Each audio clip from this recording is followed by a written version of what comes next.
베드로전서 2장 1절에서 10절까지입니다. 말씀 찾아놓으시기 바랍니다. 베드로전서 2장 1절에서 10절까지입니다. 베드로전서 2장 1절에서 10절까지입니다.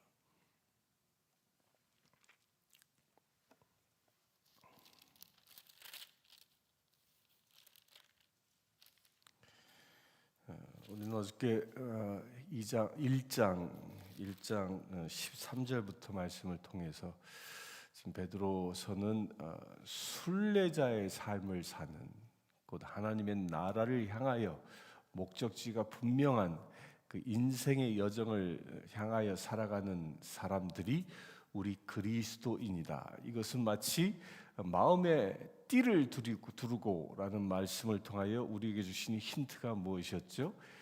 이제 에집트에서 이제 출애굽하는, 유월절 출애굽하는 이스라엘 백성들처럼 나의 삶의 자리를 떠나서 주님이 예비하신 곳을 향하여 나아가는 삶을 살아가는 것, 이스라엘 백성들이 출애굽하는 것과 같은 여정이 우리 그리스도인의 삶이다. 이것을 달치 얘기하면 순례자의 삶이다라고 얘기합니다.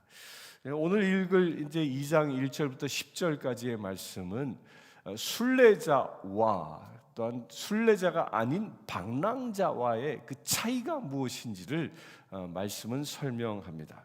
2장 1절을 보면, 그러므로 모든 악독과 모든 기만과 외식과 시기와 모든 비방하는 말을 버리고 갓난 아이들과 같이 순전하고 신령한 젖을 사모하라. 이는 그로 말미암아 너희로 구원에 이르도록 자라게 하려 함이라. 이 방랑자, 세상에 속해 있는 방랑자는 어떻게 사느냐? 1절의 말씀, 악독 가운데 살아갑니다. 또한 방랑자는 기만과 외식과 시기와 모든 비방하는 말 가운데 살아가는 사람들이 세상의 방랑자라는 거예요. 세상에 속해 있는 자의 삶의 모습인 것이죠. 이 악독이라는 말은 무엇이죠? 악독이라는 말은요, 겉은 선하게 보이나 그 속에는 악한 것으로 가득 차 있는 사람을 보고 악독한 자다라고 얘기합니다. 아주 그냥 악으로 가득 차 있는 사람.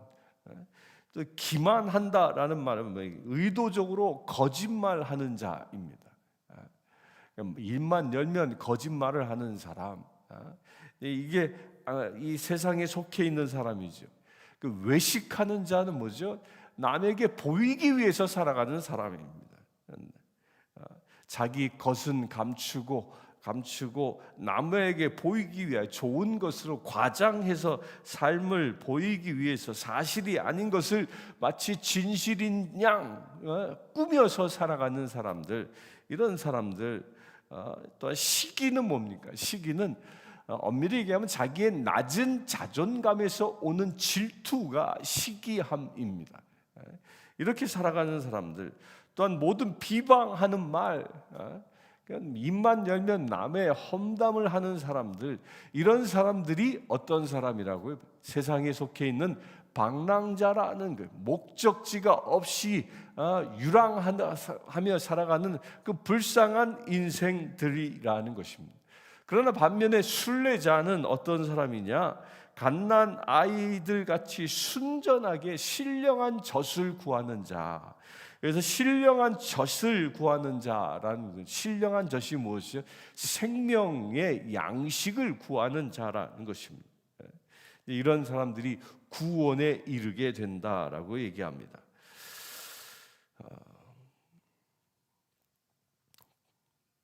3절부터 또 봅니다. 너희가 주의 인자하심을 맛보았으면 그리하라. 사람에게는 버림바가 되었으나 하나님께는 택하심을 입은 보배로운 산돌이 되신 예수께 나아가 너희도 산돌같이 신령한 집으로 세워지고 예수 그리스도로 말미암아 하나님이 기쁘게 받으실 신령한 제사를 드릴 거룩한 제사장이 될 것이라. 순례자로 살아가는 사람들은 예수 그리스도를 따라 살아가는 사람입니다. 그런데 예수님을 무엇으로 규정하고 있습니까? 살아있는 돌, 산돌이다라고 얘기합니다. 이게 살아있는 돌, 이게 살아있는 돌로 비유한 것은 성전을 짓는 모퉁이 돌에 비유해서 이야기하는 겁니다. 그러니까 예수님은 하나님이 세상에 임하실 수 있도록 성전이 되신 분이라는 겁니다. 그러니까 우리는 어떤 사람입니까? 그 예수님처럼 하나님이 임하실 수 있도록 내가 하나님의 성전 되는 자, 이것이 산돌의 모습인 겁니다. 죽은 돌이 아니라 하나님이 임재하심으로 인하여 우리는 생명이 있는 그런 거룩한 신령한 집을 짓는 존재라는 것입니다. 이 얘기 뭐죠? 순례자의 삶을 살아가는 신앙인의 삶을 살아가는 사람들은 그가 홀로 세상을 사는 것이 아니라 내가 하나님의 성전 되어져 하나님과 더불어 살아가는 존재라는 것입니다. 혼자 살아가지 않습니다. 그러니까 혼자 살아가는 사람과 하나님과 더불어 살아가는 사람의 아주 극명한 차이가 어디에서 나타나냐면요, 평온무사할 때는 이 차이가 거의 나타나지 않습니다. 그러나 어려움을 당할 때, 역경을 당할 때 그 사람 안에 하나님이 계신 분들은 그 역경을 이길 수 있는 힘이 생기죠. 그 역경 때문에 두려워하지 않습니다. 그러나 자기 혼자 살아가는 사람은 역경이 오면 좌절하게 되는 것입니다. 또한 하나님과 함께 살아가는 사람은 그가 어디에 있어도, 아무리 혼자 있어도 그의 품행이 흐트러지지 않습니다. 왜? 하나님이 나와 지금 함께하고 계시기 때문에. 그러나 하나님이 없는 사람은 자기가 홀로 있을 때 어찌할 바를 모르는, 쉽게 죄의 유혹에 빠져버리고 많은 사람들이 하나님과 함께하지 못하는 사람의 차이라는 것입니다. 또한 이어서 얘기하기를 우리를 거룩한 제사장이라고 얘기합니다. 우리 그리스도인들은 거룩한 제사장이다라는 말은 무엇이냐면, 이것은 그 지성소에 들어가는 대제사장의 위상을 얘기하는 겁니다. 1년에 한 번씩 예루살렘 성전에서는 대제사장이 자기가 정결례를 치르고 지성소에 들어가 하나님을 만나는 그런 의식을 치렀던 것이죠. 그러나 예수님이 오시기 전에는 1년에 한 번 지성소에 들어갔다면, 이제 예수님이 오심으로 인하여 우리가 하나님과 늘 만날 수 있는 그 대제사장의 지위를 가졌다라는 것입니다. 그러니까 우리는 1년 12달 365일 늘 하나님을 만나는 제사장의 권세를 얻은 자라는 것입니다. 그래서 우리가요, 두렵고 떨리는 마음으로 매일을 살아가는 것입니다. 제사장이 지성소에 들어갈 때 자기에게 조그만한 흠과 죄와 허물들이 있으면 하나님을 만남과 동시에 죽임을 당하지 않습니까? 그와 같은 자세로 우리는 살아야 하는 것입니다. 매일을 살아가면서 지성소에 들어가는 제사장처럼 정결한 자가 되기 위해서 살아가는 자, 이런 사람이 곧 대제사장의 사명을 가지고 살아가는 그 진정한 순례자, 곧 그리스도인이라는 것입니다.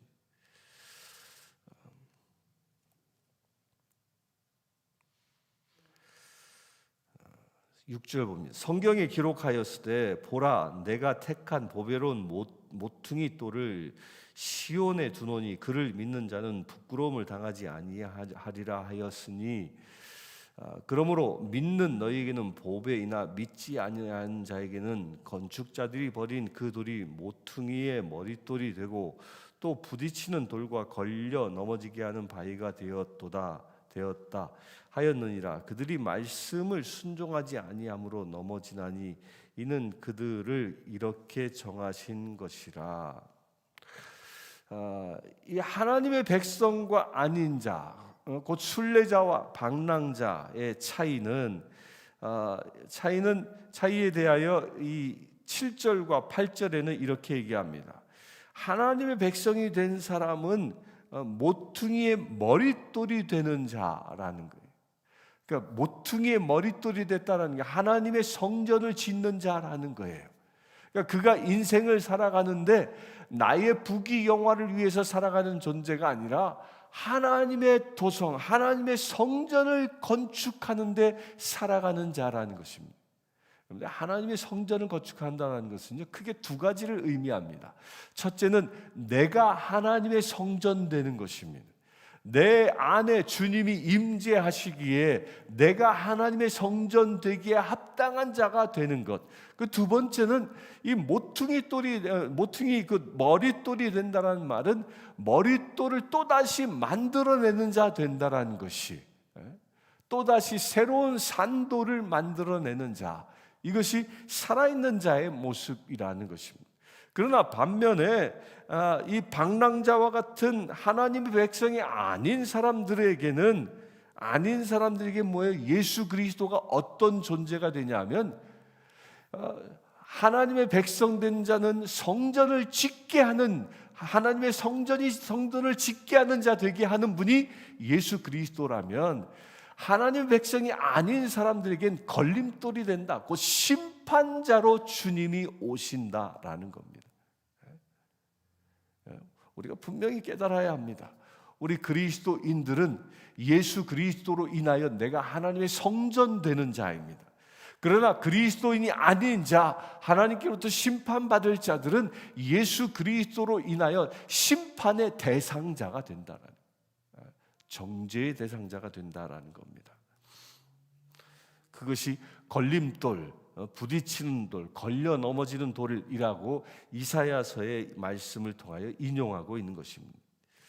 이렇게 모퉁이 돌이 되느냐 걸림돌이 되느냐의 그 차이가 어디에서 오냐면, 말씀을 순종하느냐 그렇지 않느냐에 따라서 규정되어진다고 8절에 얘기합니다. 그들이 말씀을 순종하지 아니함으로 걸림돌이 되어졌고, 예수님이 그들이 말씀에 순종함으로 인하여 예수님이 무엇이 됐어요? 우리의 머릿돌이 되어지신 겁니다. 그래서 말씀의 순종이 그래서 중요한 것이죠. 9절과 10절을 보겠습니다. 그러나 너희는 택하신 족속이요 왕같은 제사장들이요 거룩한 나라요 그의 소유가 된 백성이니 이는 너희를 어두운 데서 불러내어 그의 기이한 빛에 들어가게 하신 이의 아름다운 덕을 선포하게 하려 하심이라. 이 너무 유명한 말씀이죠. 베드로전서 2장 9절의 말씀. 우리가 어떤 존재인가, 우리의 위상에 대하여 정리하고 있는 것입니다. 우리는 너희는 택하신 족속이요, 우리는 택한 받은 족속이라는, 누구로부터 택함 받았어요? 하나님께로부터. 우리가 택함 받은 것은 언제부터 택함 받았을까요? 에베소서 말씀에 의하면 우리는 천지창조 이전부터 하나님께서 택하시기로 작정된 그런 존재라는 것입니다. 그런데 여기서 택한 족속이요라고 말하고 있는데요, 여기서 말하고 있는 이 족속이라는 말은 한 사람만을 두고 얘기하는 것이 아닙니다. 우리 한 사람 안에 있는 커다란 민족을 보고 이야기하고 있는 것입니다. 그러니까 하나님은요, 우리 한 사람을 볼 때 나 하나로 보지 않는 것입니다. 아브라함이라는 한 사람을 통하여 저 바닷가의 모래알보다, 저 하늘의 별들보다 많은 민족을 이루게 하신다라는 그 거대한 민족을 본 것처럼, 우리 한 사람을 통하여 나 하나만을 본 것이 아니라 나를 통하여 이루어질 하나님의 거대한 백성의 무리들을 보고 계시다라는 겁니다. 이게 굉장히 중요한 이야기입니다. 나는 나 하나가 아닙니다. 나를 통하여 또 다른 하나님의 백성들이 만들어진다라는 것입니다. 그게 우리의 위상이라는 것입니다. 또한 우리는 왕 같은 제사장들이요, 그러니까 왕의 권세와 제사장의 권세를 같이 가진 자라는 것입니다. 그러니까 왕의 권세는 뭐예요? 세상의 통치의 권세입니다. 제사장의 권세는 무엇입니까? 하늘나라의 권세입니다.